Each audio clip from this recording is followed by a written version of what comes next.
asking you a little bit about the sort of translation process, because obviously writing in Kannada and then having it translated to English gives it a much wider readership. Yeah, it is. I'm very happy that it has got this readership after moving into English. Also, it is important that the translation is done well, because it's quite a challenge to do a translation which is very effective. The reason is that it has to be recreated. When I say recreated, it does not mean write something which is not there in the original. It means that there is something that is unsaid in a work, in a novel that is in Kannada. It is important to bring that unsaid into English, which is when it touches your heart, which is when it allows you to connect yourself with a book.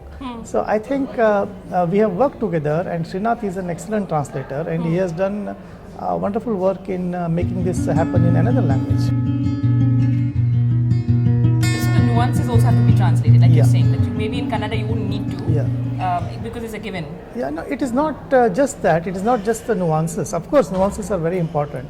The same sentence which is there in Kannada, if you bring it into English, may not mean the same thing to you. When I say may not mean, it may not evoke the same memories, because a language has its own roots. It has when you read something, read a phrase, read a word, it evokes something in you. The same thing may not happen for the exact sentence in English. Right. So, which is what I said, by saying the unsaid. Yeah. So you will have to find something equivalent. You without changing the sentence, but be aware that what happens when you bring that into another language. I mean, language is quite fascinating. It's quite a living thing, no? The texture keeps changing. Of course, it is a living thing, because as I said, not just a phrase, the words have memories. When you use a certain word, it evokes certain things, and words are like people. You put them together and they behave in a certain way. You put different words together, they behave in another way. What sort of inspired what was the first kind of kernel for the idea for this story? It is very difficult to put my finger on anything and say this is the inspiration, because it's like a river. It gathers stream all along its way. But and this story was with me for over a decade. Wow. And then I wrote it.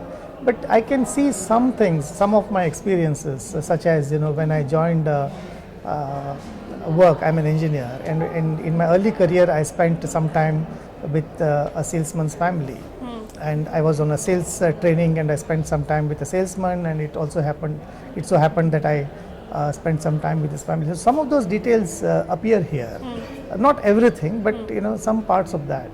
But still, it is very difficult to say, exactly. because it has stayed with me for 10 years, and so many things have happened, and so many things have, my mind has accumulated in thinking about this. Other important factor is the globalization that has happened in India last 25 years, and the changes that one sees through, all along. So that is also something I guess has made an impact. And so one of the turning points for the story is, of course, this acquisition of sudden wealth, right, for the family, and how it changes all of the dynamics. Can you tell us a little bit of this sort of insight into that? See, it is, if you observe it closely, it is not that these people become millionaires. They just cross that line.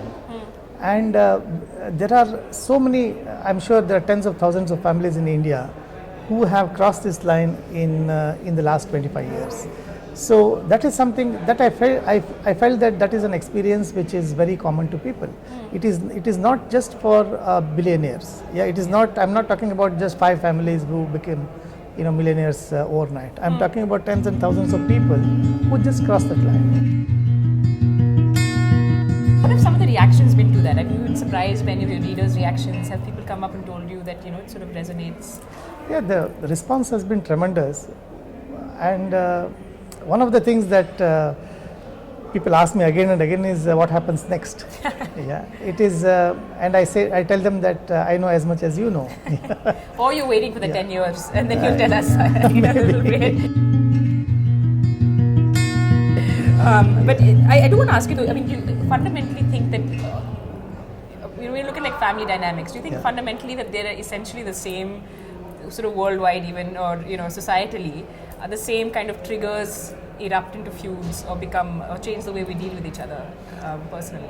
I think so, because the context is different, the circumstances are different, but then the relationships, there is always a tension in a relationship, right? So what one has to see is what has triggered this. It is not that, something in some other context, some other country, some other culture, the trigger may be something different, but one has to see why the relationships change and what is the tension and what is the anxiety between the family members. Yeah. That is really what is important. Trigger could be anything else, anything, know. And it's not that someone becomes sort of evil overnight or malicious overnight. It's sort of traits that seem to come out because of a change in... Certainly, because there is always some kind of a struggle to see and balance these relationships. And sometimes it is very visible, sometimes it is not so visible. And when there is an opportunity, these things come up. So who do you like to read? What are some of the authors that you enjoy reading? I enjoy many writers, and of course many of them in Kannada. Otherwise, I like classics. I enjoy Tolstoy very much. I enjoy many other Russian writers. I enjoy Singer. I enjoy, Faulkner, for example, and then Catherine Anne Porter. So there are many writers. I don't say influences, but then these are the writers that I like. Yeah. So I enjoy reading. I read a lot, so I enjoy reading. And have you always been a reader? I've always been a reader, and from the very start. And I feel for a writer it is essential that she or he finds the time to read. I think it's writer's job to read. Absolutely. When people say, what is the sort of relevance of literature? Why is it important to talk about writing to writers? Why are writers relevant to a society? What are your thoughts on that? See, when you open a book, you get into another world, right? You read a story, you read about people, you relate about people, the relationships. They are from different background, different culture, different names, everything is different. So you allow yourself to enter that world. And then you become one with them. If the story is good, if the writer is good, and it can happen there are many great books with which this can happen. And what it does to you, it really makes you appreciate the other, and one becomes more tolerant, and one understands. It is like, if I had not met you, I would not be so nice to you. Now that we have met, there is a relationship. Now that we may meet again, and there is a bond which develops. It is same with books. Yeah. And if I read about something, a family in Punjab, to that extent, my heart is softer towards them. I know them more now. I feel I can understand. I feel I can respond to them. I think it is very important, especially in today's times when we are talking about so much of intolerance and hatred. I think literature is the answer. I think that's something that I can't think of anything better than literature for everyone to see, especially for young adults and children. This is it teaches you the fundamentals absolutely. of empathy and well, that's wonderful. Thank you so much for taking the time. Thanks.